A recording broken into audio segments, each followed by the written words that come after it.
My stepdad pretended to be sick so I couldn't go to college. My stepdad pretended to be sick for 2 years so I couldn't leave for college. When my mom passed away from cancer, I thought Rick and I would grieve together.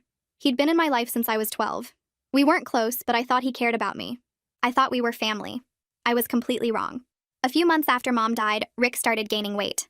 A lot of weight. He stopped going to work, stopped leaving the house, stopped doing anything except eating takeout and watching TV. Within a year, he could barely walk to the bathroom alone. I became his full-time caretaker. I cooked his meals, cleaned his room, helped him to the toilet. My entire senior year disappeared into taking care of him. I lost my friends because I couldn't hang out anymore. I lost my social life because I always smelled like cleaning supplies. I lost everything except him. When my MIT acceptance letter arrived that April, I cried for an hour.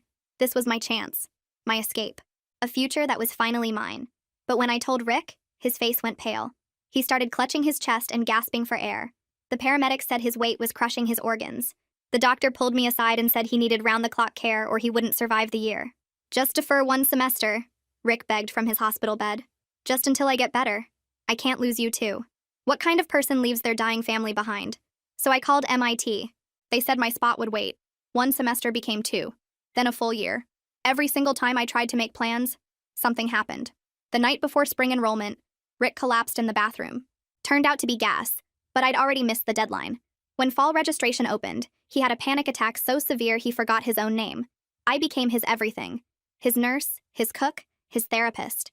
I was showering a grown man, washing his sheets when he had accidents, staying up all night when he couldn't sleep. My hands were raw from bleach. I hadn't slept through a full night in over a year. Then MIT called in February. My advisor's voice was kind but firm. This is your final chance. If you're not here by fall, we have to give your spot away. That night, I told Rick I was leaving. I had to. This was my last shot at the life I'd worked so hard for. His face went white. His breathing got shallow. My chest, he gasped. I need the hospital.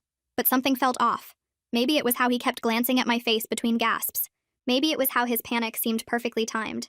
I'd seen this performance before. While he was in the bathroom, I found his medical folder in the kitchen drawer. I flipped through his recent test results, my hands shaking.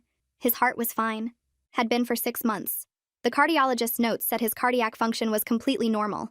I stared at those papers until the words blurred. Then I heard his voice through the bathroom door, clear and calm, not breathless at all. Yeah, she's staying. Bought the whole thing again. Few more years and she'll age out of those college programs. Then she'll have no choice but to stay and take care of me forever. My entire body went cold. I pressed my ear to the door, barely breathing. Nah, she doesn't suspect anything. She actually thinks I might die. I must have made a noise because he stopped talking. When he came out, he was back to wheezing and clutching his chest. I smiled and helped him to bed like nothing had changed. But everything had changed. Over the next few days, I searched his room while he slept. I found weight gainer supplements hidden in his closet.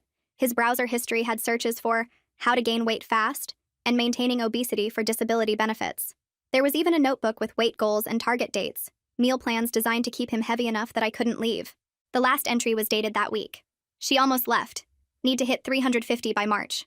I stood there surrounded by evidence that this man had been destroying my life on purpose, and I felt nothing. Just empty.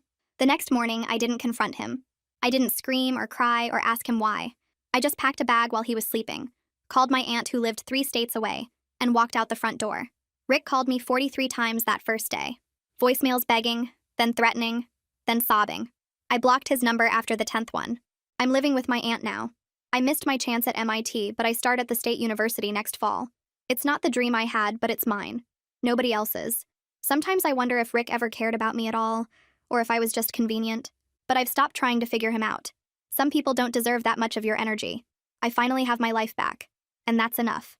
I spent my first full day at Kara's apartment unpacking my single bag, which didn't take long since I'd left with almost nothing. 3 shirts, 2 pairs of jeans, underwear, my toothbrush, and my laptop. That was it. That was everything I owned from 2 years of being trapped. I sat on the guest room bed staring at my pathetic pile of belongings and tried to process that I actually got out. My hands kept shaking every time I thought about Rick waking up and finding me gone. Kara knocked softly around noon and brought me a sandwich without asking if I was hungry. She set it on the nightstand and asked if I needed anything, her voice gentle and careful like I might break. I shook my head and she left without pushing me to talk. She came back 3 hours later with a glass of water and some fruit, checking on me the same way, giving me space but making sure I knew she was there. I ate the sandwich after she left because I couldn't remember the last time I'd eaten something I didn't have to cook myself. It tasted better than anything I'd made in Rick's kitchen. That night, I lay awake in Kara's guest room staring at the ceiling, my phone sitting silent on the nightstand.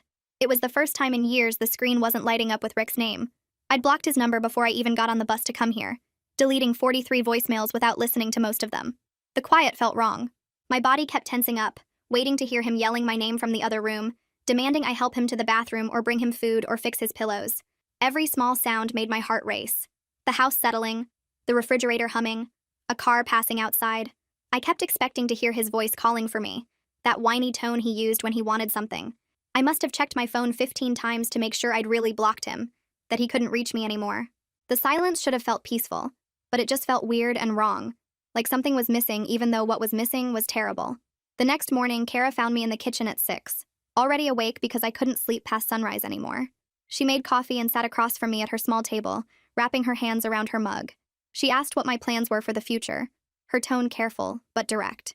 I told her about MIT, about how I'd missed my last chance, about the state university that said I could start in fall. The words came out flat and emotionless, like I was reading someone else's story. Kara listened without interrupting, and when I finished, she said I could stay as long as I needed. She offered to help me with enrollment, to drive me anywhere I needed to go, to co-sign for loans if I needed it. I started crying into my coffee, these stupid, grateful tears I couldn't control. She reached across the table and squeezed my hand, and I realized this was the first time in 2 years someone had offered to help me without expecting anything back. I called the state university admissions office that afternoon, my hands sweating as I dialed. A man named Landon Shaw answered, and I explained I needed to confirm my deferred enrollment for fall semester. My voice shook the whole time because part of me expected him to say they'd given my spot away, that I'd waited too long, that I'd lost this chance too. But he was kind, his voice warm through the phone.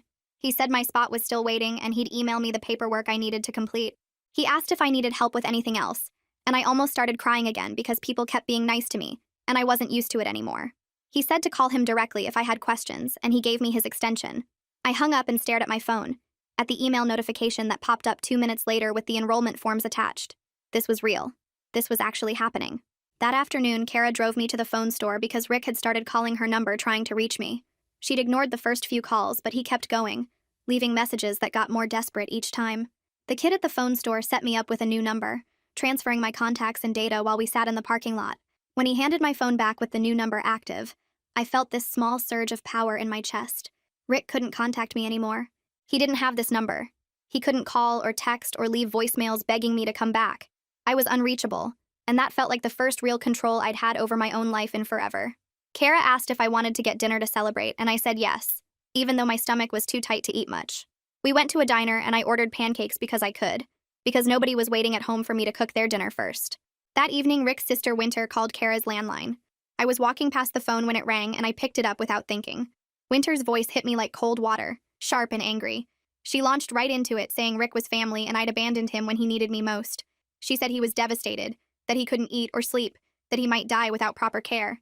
She said my mom would be ashamed of me for leaving him alone like this. Her words came fast and mean, each one designed to dig into the guilt I was already carrying. She said I was selfish and cruel. That family takes care of family no matter what. She said Rick loved me and I'd thrown that away. She kept going, her voice getting louder, saying I owed him everything after he took care of me when Mom died. I hung up on her mid-sentence, my hands shaking so hard I almost dropped the phone. Then I started crying, these horrible gasping sobs I couldn't control. My chest felt tight and my breathing got shallow and I slid down the wall to sit on the kitchen floor. Kara found me there and wrapped her arms around me without asking what happened. She held me while I sobbed, rubbing my back and saying it was okay, that I was safe. When I could finally talk, I told her what Winter said. Kara's face went hard. She said what Rick did was abuse, that he manipulated and controlled me for 2 years. She said my mom would want me safe and free, not trapped taking care of a man who was faking being sick. She said Winter didn't know the full story, that she only knew Rick's version where he was the victim. Kara kept holding me until I stopped shaking, and then she unplugged the landline so nobody could call it anymore. The next few days, I barely left the guest room. I'd come out for meals when Kara called me, but mostly I stayed in bed, alternating between feeling nothing and feeling everything. Sometimes I was numb, staring at the wall for hours without really thinking. Other times I was so angry I wanted to scream, punching the pillow and crying until my throat hurt. I kept replaying that moment when I heard Rick on the phone, his voice clear and calm as he bragged about trapping me. Each time I remembered it, I felt stupid for not seeing it sooner. All those fake emergencies, all those perfectly timed panic attacks. How had I fallen for it? How had I believed him for so long? I should have known. I should have checked his medical records months ago. I'd wasted 2 years of my life because I was too trusting, too guilty, too stupid to see what he was doing. Kara knocked on my door one afternoon and came in carrying 2 mugs of tea. She sat on the edge of the bed and said I might want to talk to a professional about everything I'd been through. I immediately resisted, shaking my head and saying I was fine. Talking to a therapist felt like admitting I was broken, like I couldn't handle this on my own. Kara set down her tea and looked at me directly. She said processing trauma with help wasn't weak, it was smart. She said what Rick did to me was serious, and dealing with it alone would be harder than dealing with it with support. She said she'd help me find someone good, someone who specialized in this kind of thing. I didn't answer right away, but I didn't say no either. I started filling out the university enrollment paperwork that night, working through the forms one section at a time. Most of it was straightforward until I got to the emergency contact section. The blank line stared at me, waiting for a name and phone number. Rick had been listed as my guardian after Mom died. His information on every form and document. The idea of putting anyone's name in that space made my chest tight with anxiety. What if they turned out like Rick? What if I was making another mistake? What if whoever I listed used it against me somehow? My hand hovered over the paper, pen shaking, unable to write anything down. I closed the forms and shoved them aside, my breathing too fast. I'd finish them later. I just needed more time. I looked up from the forms and found Kara standing in the doorway holding 2 mugs of tea. She set one down next to me and glanced at the blank emergency contact line. She said quietly that she could be my emergency contact if I wanted, that she'd be honored to have her name there. My eyes burned and my throat got tight because I realized she was the only family I had who actually wanted to help me instead of trap me. I picked up the pen with shaking hands and wrote her name and phone number in careful letters, and when I finished, she squeezed my shoulder without saying anything else. A week after leaving, I finally opened my laptop and logged into my email for the first time since I'd walked out. The inbox loaded slowly, and I watched the number climb. 47 unread messages, all from Rick. I scrolled through the subject lines without opening any of them. Please come home. We need to talk. I'm worried about you. You're killing me. I don't understand why you left. I'm calling the police to report you missing. The progression from begging to threatening made my stomach hurt, but I also felt weirdly detached, like I was reading emails meant for someone else. I took screenshots of every single one before I showed my laptop to Kara. She read through them silently, her jaw getting tighter with each message, and then she said we should document everything in case we needed a restraining order. We created a folder on my desktop and saved screenshots of all his emails and the voicemails I hadn't deleted yet. Seeing the manipulation laid out in black and white like evidence made something shift in my chest, made me feel less crazy for leaving, like I had proof now that I wasn't overreacting or being cruel. That afternoon, Kara took me shopping for basics since I'd left with almost nothing. We drove to Target and she handed me a cart, telling me to get whatever I needed. Walking through the aisles, picking out my own shampoo and body wash and clothes felt completely surreal, like I was playing at being a normal person who made their own choices about simple things. I stood in front of the shampoo section for 10 minutes just staring at all the options because Rick had always bought the cheapest bulk bottles and I'd never thought about what I actually liked. Kara waited patiently while I picked out things that smelled good, and when we got to the clothing section, I chose shirts and colors I actually wanted, instead of just grabbing whatever was on sale. At the checkout, I felt guilty about how much everything cost until Kara reminded me that taking care of myself wasn't selfish or wasteful. When we got back to the apartment, I submitted my enrollment confirmation to the state university through their online portal. I filled in all my information and uploaded the required documents, my hands sweating the whole time because I kept waiting for something to go wrong. When I hit submit, the page loaded for what felt like forever, and then an automated email arrived saying I was officially registered for fall semester. The relief was immediate and overwhelming, spreading through my whole body like warmth. I cried in front of my laptop, actual tears running down my face because something was finally going right and I was actually going to college even though it wasn't MIT. The next day, Kara helped me apply for financial aid, sitting next to me while I worked through the forms. We got to the section about parent contribution and college savings, and Kara asked if I knew about the fund Rick mentioned. I said he'd told me there was money saved from my mom's life insurance, but we couldn't touch it until I enrolled somewhere. Kara's face went hard, and she pulled up the financial aid portal to check for any linked accounts. There was nothing. No fund, no savings, no money at all. Rick had been lying about that too, probably to make me feel more obligated to stay because I thought he was managing money for my future. I stared at the empty account screen and felt stupid all over again for believing him. 2 days later, the financial aid advisor emailed back saying I qualified for significant aid as an independent student since my mother was deceased and my guardian situation was complicated. The aid package wasn't enough to cover everything, but it was more than I expected, enough that I could actually afford to go if I worked part-time. I read the email 3 times to make sure I understood it correctly, that I wasn't misreading the numbers or missing some condition that would take it away. 2 weeks after leaving, I finally felt ready to explore Kara's neighborhood instead of hiding in the guest room. I walked to a nearby coffee shop and ordered something I'd never tried before, then sat outside with a book I'd borrowed from Kara's shelf. The simple act of being in public without worrying about rushing home, without calculating how long Rick could be alone, without feeling guilty for taking time for myself, felt like actual freedom. I sat there for 2 hours just reading and drinking coffee, and watching people walk by, and nobody knew who I was or what I'd escaped from. My phone rang while I was walking back, and I answered without checking the number, assuming it was Kara. Rick's voice came through the speaker saying he was in the hospital again, that he'd collapsed, and the doctor said it was serious. My stomach dropped with old panic before my brain caught up, and I remembered his medical records showing his heart was fine, remembered the notebook with weight goals, remembered him bragging on the phone about trapping me. I hung up without saying anything and blocked the new number, my hands shaking but my resolve solid. He'd probably gotten it from Winter somehow, maybe convinced her I needed to know he was dying. I deleted the voicemail without listening to the whole thing. That evening I called the state university and asked to speak with someone about campus counseling services. The woman who answered transferred me to an admissions counselor named Landon, who said all students got free sessions with licensed therapists through the Student Health Center. He was helpful and patient while I explained that I needed someone who specialized in family trauma, and he said he could connect me with a therapist who had experience with that before the semester started if I wanted to get ahead of things. I said yes and wrote down the contact information he gave me, feeling relieved that I wouldn't have to explain everything from scratch to some random counselor who might not understand. I scheduled my first therapy session with the counselor for 2 weeks out, then sat at Kara's kitchen table staring at my laptop screen. She came in with coffee and set a mug down next to me before sitting across from me with her own cup. She asked if I was okay, and I told her I was just thinking about what comes next, about how I needed to start building an actual life instead of just hiding from the old one. She nodded and said she'd been thinking about that too, then suggested I might want to look into getting a part-time job to start saving money and regain some independence. The idea made my stomach twist because I hadn't worked anywhere except taking care of Rick, hadn't filled out an application or sat through an interview or done any of the normal things people my age did to earn money. But I knew she was right that I needed to build my own life, needed to prove to myself that I could function like a normal person who supported themselves.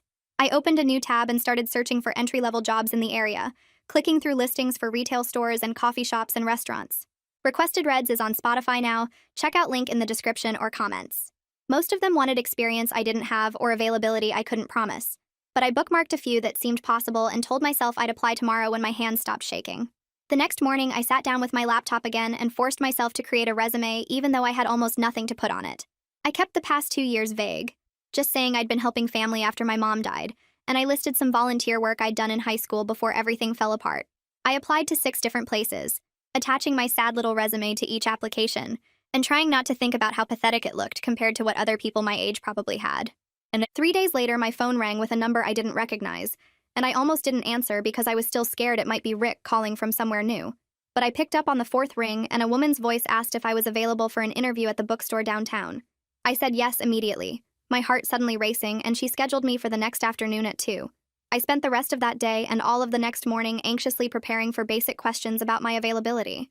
An experience, practicing answers in front of the bathroom mirror that made me sound like a normal person, instead of someone who'd spent 2 years as a prisoner in her own house. Kara helped me pick out an outfit that looked professional but not too formal, and she drove me to the bookstore 20 minutes early so I could sit in the car and breathe and remind myself that this was just an interview, not a life or death situation. The manager turned out to be a woman maybe 5 years older than me with bright red hair and an easy smile. She asked about my experience, and I gave her the sanitized version about helping family after my mom died, and she didn't push or ask uncomfortable questions, just nodded and moved on to asking about my availability and whether I liked reading. The interview lasted maybe 15 minutes, and at the end she said I seemed like a good fit, and asked if I could start next week. I accepted immediately, probably too eagerly, and she laughed and said she liked my enthusiasm. Walking out of that bookstore, I felt lighter than I had in weeks, like I'd just proven to myself that I could do something normal, something that didn't involve Rick or his fake illness, or the cage he'd built around me. My first day at the bookstore was the following Tuesday, and I showed up 15 minutes early because I was terrified of being late. The manager showed me around, introduced me to the other employees who were mostly college students and recent graduates, and explained the basics of the register and the inventory system. Everyone treated me normally, asked where I was from and what I liked to read, and nobody knew about Rick or what I'd escaped from, which felt like the cleanest slate I'd ever had. By the end of my shift, my feet hurt and my brain was tired from learning so many new things, but it was a good kind of exhaustion, the kind that came from actually doing something instead of just surviving.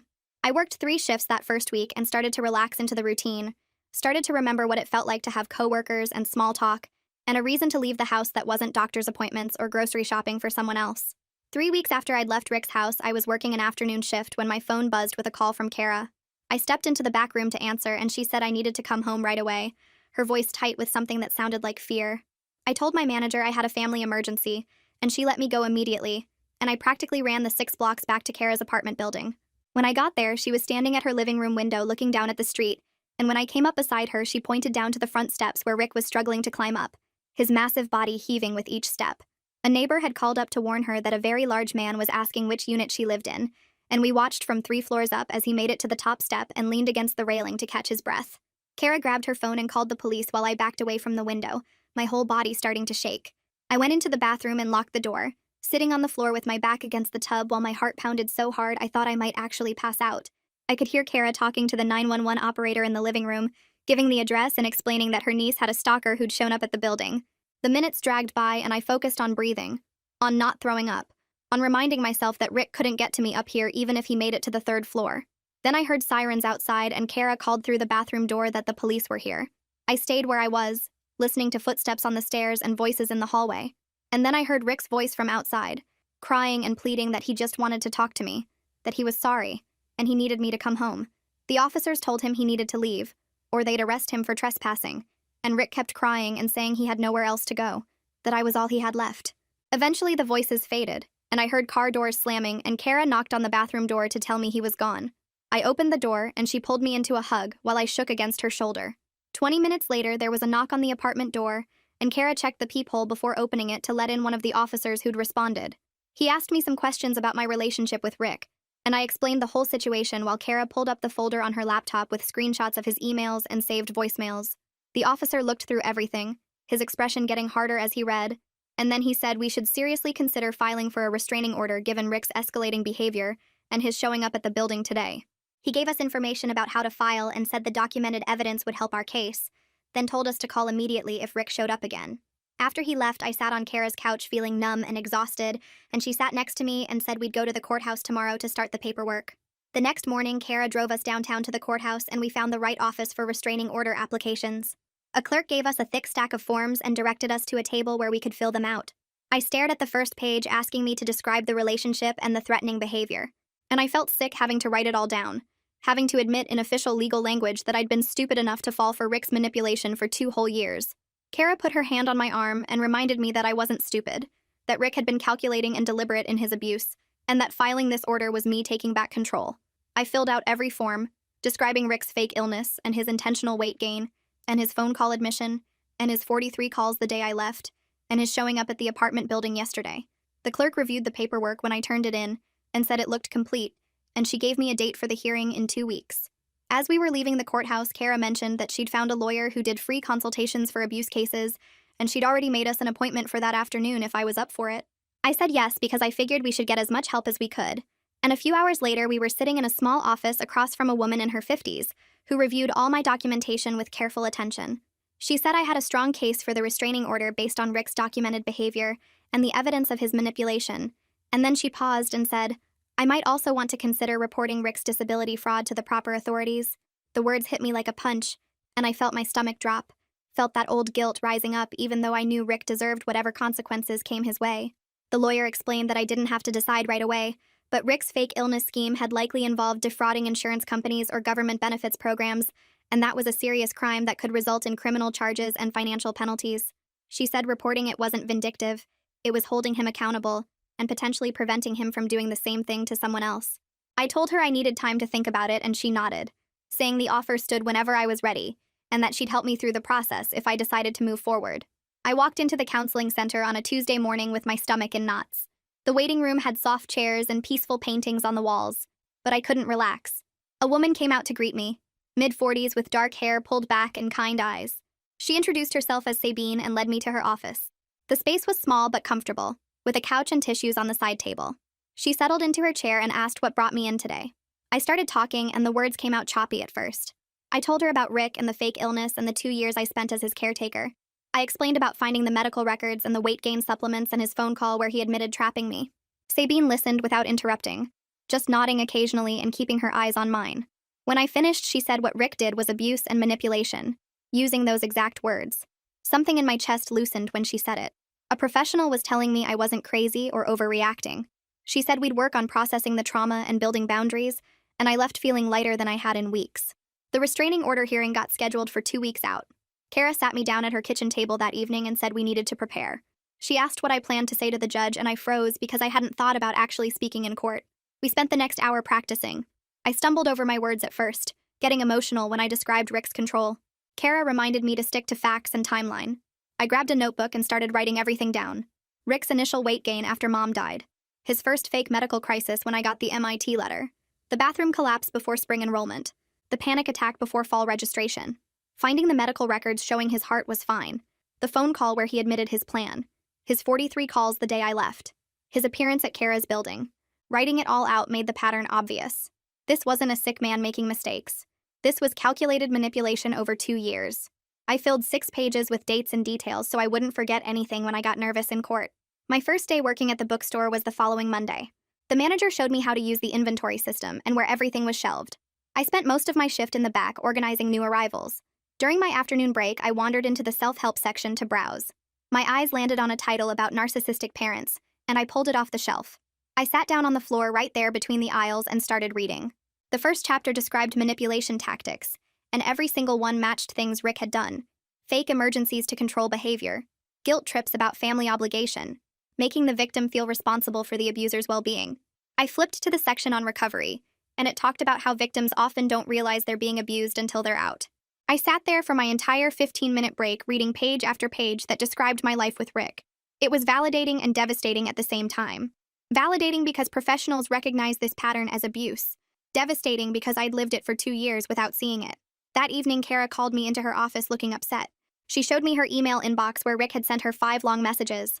I read through them feeling sick. He wrote about how much he loved me and how he only wanted to keep me safe after losing Mom. He painted himself as a grieving man who made mistakes out of love and fear. He said he was sorry for being controlling, but he couldn't bear to lose another family member. The emails were full of phrases about how much he missed me and how the house felt empty without me. He talked about Mom and how proud she'd be if I came home to help him. He even mentioned specific memories from when I was younger, good times we'd had together. Reading them made me feel guilty for a moment before I remembered the weight gain supplements and the notebook with his plan written out. Kara asked if I wanted her to block his email address, and I said yes, immediately. At my next therapy session, I showed Sabine the emails Rick sent to Kara. She read through them carefully, and then looked at me. She explained these were classic manipulation tactics designed to make me doubt my own reality. The loving language and family memories were meant to make me feel guilty for leaving. The emphasis on grief and fear was meant to excuse his controlling behavior. She said abusers often rewrite history to make their actions seem reasonable. We practiced responses I could use when I felt myself weakening. I wrote them down in my phone. Rick's love involved trapping me with lies. Real family doesn't manipulate and control. I'm not responsible for his choices or feelings. Sabine had me repeat these statements until they felt natural. She said the guilt would come in waves, but I needed to remind myself of the truth every time. 4 weeks after leaving Rick's house, I drove to the State University for new student orientation. Kara dropped me off at the main campus building where hundreds of incoming students were gathering. I checked in and got my orientation packet with a campus map and schedule. Walking around with all these other freshmen felt strange. They were excited and nervous about normal things like picking majors and joining clubs. I was excited too, but also carrying this weight they couldn't see. I should have been at MIT 2 years ago doing this same thing. Instead, I was here because Rick stole that chance from me. I tried to focus on being grateful I made it to college at all. The orientation leader gathered us in groups and started explaining campus resources. I listened and took notes and tried to feel like I belonged here. During the campus tour, I ended up walking next to a guy named Mateo who seemed friendly and relaxed. He started asking the orientation leader questions about the engineering program, and I mentioned I was thinking about psychology. He asked if I'd taken gap years because I looked older than most of the group. I gave him the version I'd practiced with Sabine about helping family after my mom died. He didn't push for details, just said that sounded rough and he was sorry about my mom. Then he asked if I wanted to join his group for lunch in the dining hall. I said yes, even though my instinct was to say no and hide. We ate with 3 other students and they talked about their high schools and summer plans. I mostly listened, but Mateo kept including me in the conversation, asking my opinion on things. It felt normal and easy in a way I'd forgotten was possible. 2 weeks later, the restraining order hearing arrived and I woke up feeling like I might throw up. Kara made me eat toast even though my stomach was churning. We drove to the courthouse and I clutched my notebook with all the timeline details I'd written down. In the bathroom before the hearing, I actually did throw up. I rinsed my mouth and stared at myself in the mirror trying to calm down. Kara found me there and squeezed my hand. She reminded me I had evidence and truth on my side. We walked into the courtroom and Rick was already sitting with his lawyer. He looked smaller somehow. Or maybe I just saw him differently now. The judge called the hearing to order, and I felt my heart pounding, so hard I thought everyone could hear it. The judge asked me to explain why I was requesting the restraining order. I stood up and my voice shook at first, but I pushed through. I described Rick's fake illness and how he gained weight on purpose using supplements I found in his closet. I explained about the medical records showing his heart was fine and the phone call where he admitted planning to trap me. I talked about his 43 calls the day I left and how he showed up at Kara's building. Rick's lawyer interrupted and said I was an ungrateful stepdaughter who abandoned a sick man who needed care. He tried to make it sound like Rick was the victim, but I had brought copies of everything. The medical records, screenshots of the weight gain supplement orders, the notebook with his plan written out. I handed them all to the judge and watched her face get harder as she read through the evidence. She looked at Rick and asked if he had anything to say. He started crying and saying he just missed me and made mistakes. The judge's expression didn't change.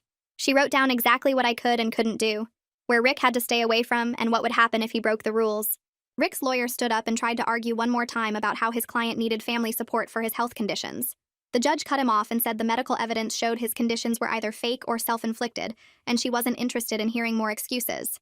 She turned to Rick and told him directly that if he came within 500 feet of me, Kara, my workplace, or the university campus, he would be arrested immediately. Rick started sobbing loudly, saying I was his only family, and he couldn't lose me too. The judge's face stayed completely blank, and she told him that manipulating and trapping someone wasn't love. It was abuse, and the court took that seriously. She warned him that any violation would result in jail time, not just a warning. Then she stamped the papers and said the order was effective immediately for 1 year. Walking out of that courtroom, I felt like someone had lifted a truck off my chest. Kara squeezed my hand and I realized I was shaking, but not from fear this time. Someone with actual authority had looked at everything Rick did and said it was wrong, that I wasn't crazy or cruel for leaving. We got to the parking lot and I just stood there breathing for a minute because the air felt different somehow. Lighter. Kara suggested we go out for dinner to celebrate, and I agreed even though my stomach was still twisted up. We went to a small restaurant near her apartment, and she ordered us both pasta. I picked at my food at first because eating felt weird when I was this worked up. But slowly my stomach started to relax, and I realized I was actually hungry. Really hungry in a way I hadn't been in weeks. I ate the entire plate of pasta and even had some bread. Kara watched me with this soft smile and said she was proud of me for fighting back. I told her I couldn't have done any of it without her help, and she got a little teary.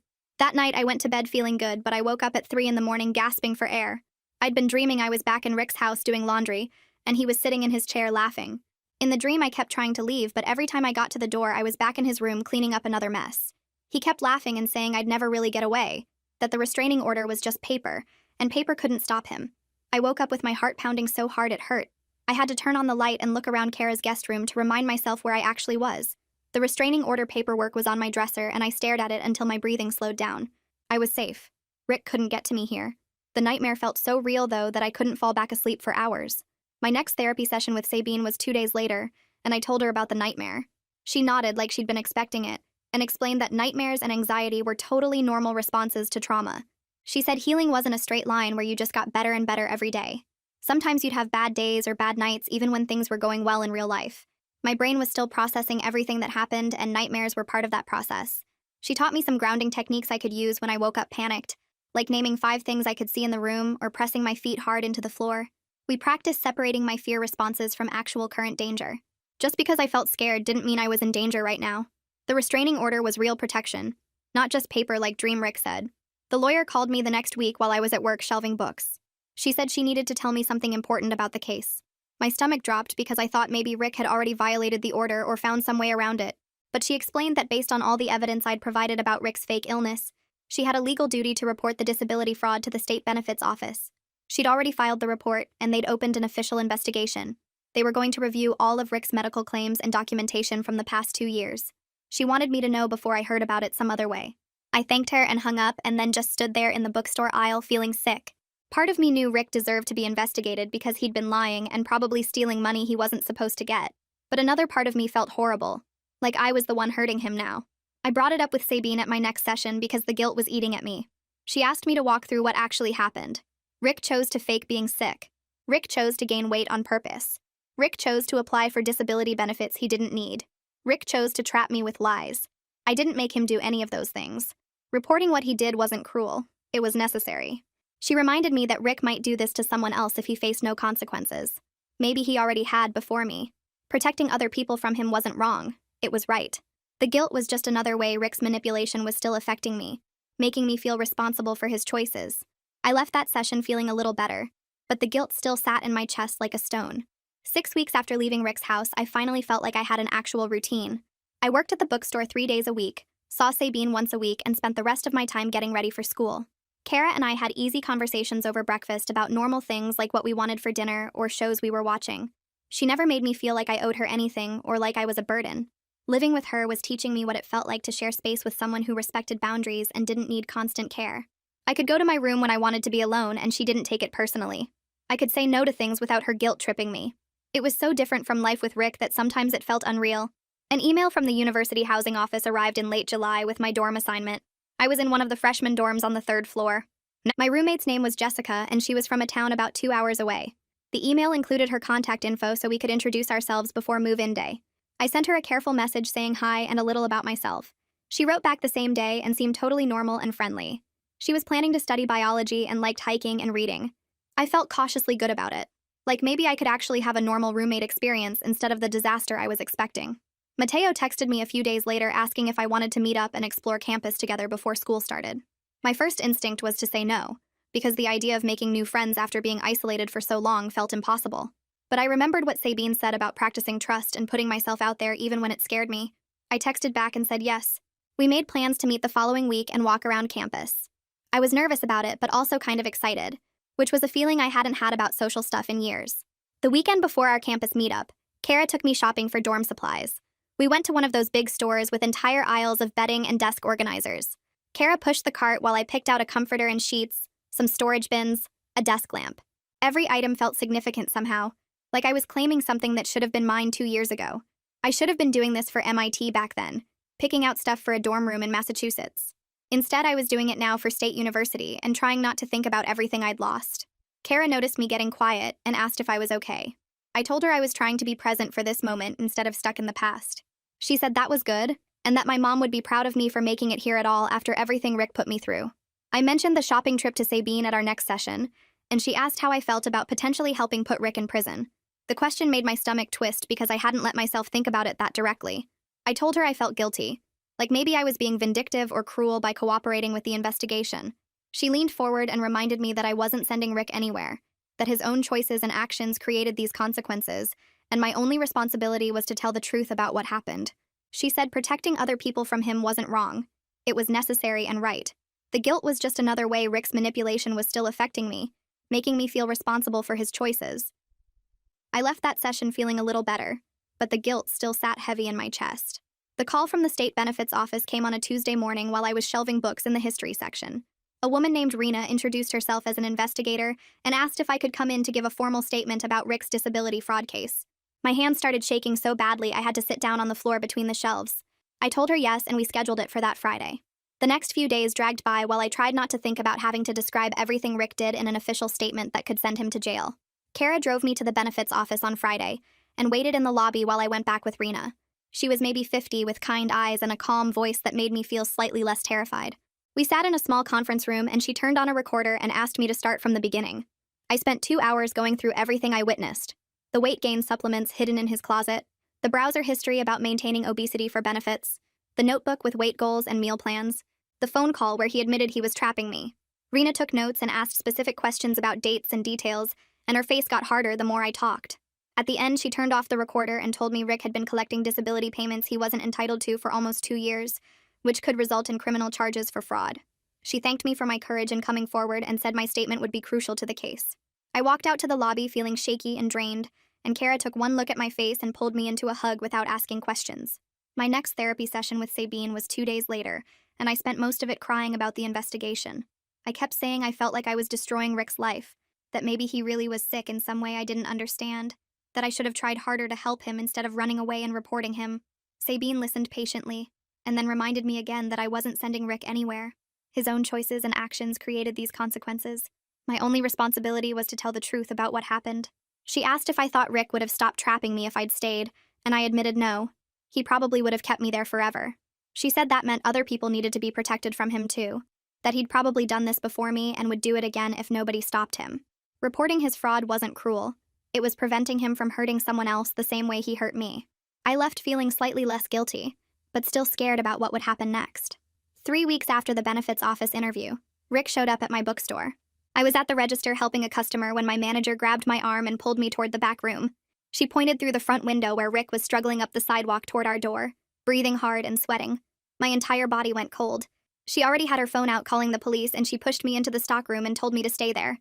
I stood behind the door with my heart pounding so hard I thought I might throw up. I could hear my manager's voice out front telling Rick he needed to leave, that the police were coming, that he was violating a restraining order. Rick started crying and begging to see me, saying he just wanted to talk, that he was sorry. The police arrived within 5 minutes. I heard their voices and Rick sobbing, and then the sound of handcuffs clicking. An officer came to the stockroom and asked if I was okay, and I nodded even though I was shaking. So badly my teeth were chattering. They took Rick away in the police car, and I watched from the backroom window feeling terrified, but also grimly satisfied that the restraining order actually had teeth. Kara called me that evening to tell me about Rick's hearing because I didn't attend. The restraining order violation meant he spent 3 days in jail and got a stern warning from the judge that the next violation would result in much longer jail time. Kara said Rick cried through the whole hearing and claimed he just wanted to apologize to me, but the judge wasn't sympathetic. She told him he'd had plenty of chances to respect boundaries, and he'd chosen to violate a court order instead. Knowing he faced real consequences helped me feel safer. Maybe he'd finally understand I was serious about staying away from him. 2 months after leaving Rick's house, I started packing for college. Kara helped me load boxes into her car on move-in day, and I actually felt excited instead of just anxious. We drove to campus with my stuff crammed in the back seat and trunk, and Kara kept glancing over at me with this proud smile. When we pulled up to my dorm, she started tearing up and told me she was proud of how hard I'd fought to get here. I hugged her tight and thanked her for taking me in when I had nowhere else to go. She said that's what family does, and it hit me that she was more family to me than Rick ever was. Move-in day at the State University was complete chaos in the best possible way. Students and parents everywhere carrying boxes and furniture, orientation leaders in bright shirts directing traffic, music playing from open dorm windows. My roommate Jessica was already there when I arrived, and she was exactly like her emails, sweet and friendly and normal. Her parents helped us both unpack, and they were kind to me without asking nosy questions about my family. Nobody treated me like I was damaged or strange, just another freshman starting college. By the end of the day, my side of the room was set up with my new bedding and desk supplies and photos, and Jessica and I stayed up late talking about our class schedules and what clubs we wanted to join. It felt surreal to be doing normal college things after everything with Rick. The first week of classes was overwhelming but good. I was behind in some ways because of my gap years, especially in math where I'd forgotten a lot of what I learned in high school. But I was also more focused and thankful than most of the other freshmen who seemed to take college for granted. Every lecture felt like something Rick had tried to steal from me, and I took notes like my life depended on remembering every word. My professors were helpful when I explained I'd taken time off, and one of them connected me with free tutoring services for students who needed extra support. I went to every single class and office hours and study session, determined not to waste this chance. Mateo found me in the library during the second week and asked if I wanted to meet his friend group. I was nervous because I hadn't really had friends in years, but I said yes. He introduced me to 4 other freshmen who immediately pulled me into their study session and invited me to eat dinner with them after. Having friends again felt strange at first, like I'd forgotten how to joke and relax around people who weren't constantly demanding things from me.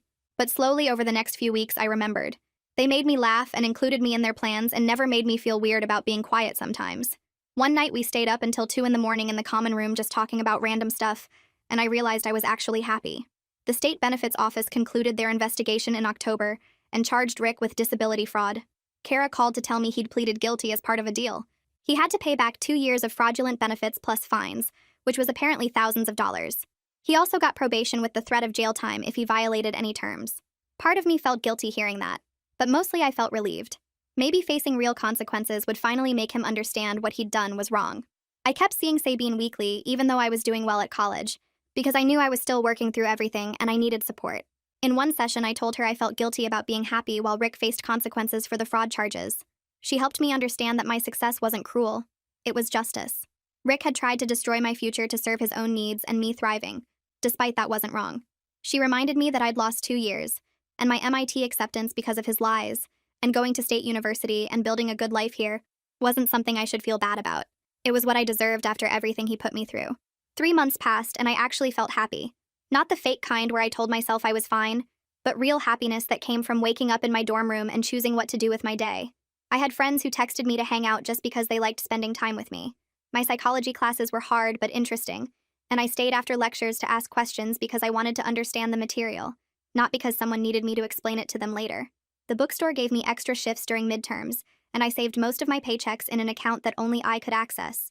Every morning, I made my own breakfast in the dining hall and ate with people who made me laugh. Every night, I went to sleep knowing nobody would wake me up demanding help or faking a medical emergency to keep me trapped. My roommate Jessica and I decorated our room with string lights and photos from campus events. Mateo's friend group adopted me completely, and we studied together in the library most nights, taking breaks to get coffee or complain about our professors. I joined a campus organization that supported abuse survivors and started volunteering at their resource center twice a week. My hands weren't raw from bleach anymore. I slept through full nights without nightmares most of the time. I wore clothes that didn't smell like cleaning products, and I went to parties where people knew my name. This life was mine, and nobody was stealing it from me or manipulating me into giving it up. State University wasn't MIT, but it was real and good and completely mine. Parents' weekend arrived in late October, and Kara drove 6 hours to visit. I met her in the parking lot, and she hugged me so tight I could barely breathe, then pulled back to look at my face. I gave her a full campus tour, showing her the psychology building where I spent most of my time, and the library study rooms where my friend group claimed the same spot every night. She met Jessica and saw our dorm room with all our decorations and the photos on my desk. We walked to the dining hall, and I introduced her to Mateo and his friends, and they all told embarrassing stories about me falling asleep in the library or getting lost trying to find my statistics classroom. Kara laughed at their jokes and asked them questions about their majors, and she fit right in with everyone. Later, we sat on a bench near the student center, and she started crying again. The happy kind where she kept smiling through the tears. She told me my mom would be so incredibly proud of me for getting out and rebuilding my entire life from nothing. She said most people who go through what I went through with Rick never escape, and the fact that I recognized the abuse and left and built this new life showed how strong my mom raised me to be.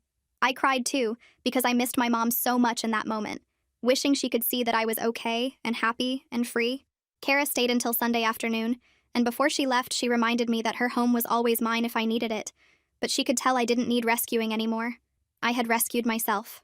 That night, I sat at my desk after Jessica went to sleep and pulled out a blank notebook. I started writing a letter to my mom that I knew I would never send because she was gone.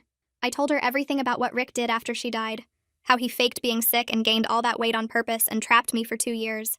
I wrote about finding his medical records and hearing him on the phone admitting he planned to keep me until I aged out of college programs completely. I described packing my bag and walking out his front door and blocking his number and moving in with Kara. I told her about the restraining order and the fraud charges and how Rick violated the order and got arrested. I wrote about starting at State University instead of MIT and how much that hurt at first, but how I was building something real here anyway. I thanked her for raising me to recognize when someone was hurting me on purpose, even when that person was supposed to be family. I thanked her for teaching me that I deserved better than being someone's unpaid caretaker and emotional punching bag. I told her I was studying psychology now because I wanted to help other people escape situations like mine, and that every day I spent here at college instead of trapped with Rick felt like winning. I wrote that I was scared sometimes, and I still had nightmares and bad days when the trauma caught up with me, but I was genuinely okay. I sealed the letter in an envelope and put it in my desk drawer where I kept important things. She couldn't read it, but writing it helped me feel like she knew anyway. Fall semester continued, and I wasn't perfect. Some mornings I woke up from nightmares about Rick showing up at my dorm or Kara's apartment. Some days I got triggered by random things like seeing someone who looked like him or hearing about family obligations in class discussions. I still went to therapy with Sabine every week because I knew I needed help processing everything. There were moments when I felt guilty about Rick facing consequences for the fraud charges, or when I wondered if I should have tried harder to help him instead of leaving. But those moments got shorter and less frequent as time passed. I was studying psychology with plans to specialize in helping people escape abusive family situations and domestic violence. Every lecture about manipulation tactics or trauma responses felt personal and important, like I was learning the language to describe what happened to me. I made Dean's List my first semester, and my professors wrote me recommendation letters for summer internship programs. I had a life that was completely mine, built from nothing after Rick tried to destroy my future. State University wasn't MIT, and that still hurts sometimes when I let myself think about it. But this was mine, and I earned it, and nobody could take it away from me. Every single day I spent here instead of trapped in that house taking care of a man who never actually needed me felt like victory. That was enough. And that's pretty much it. I could probably talk about this all day. If you picked up one useful thing here, mission accomplished.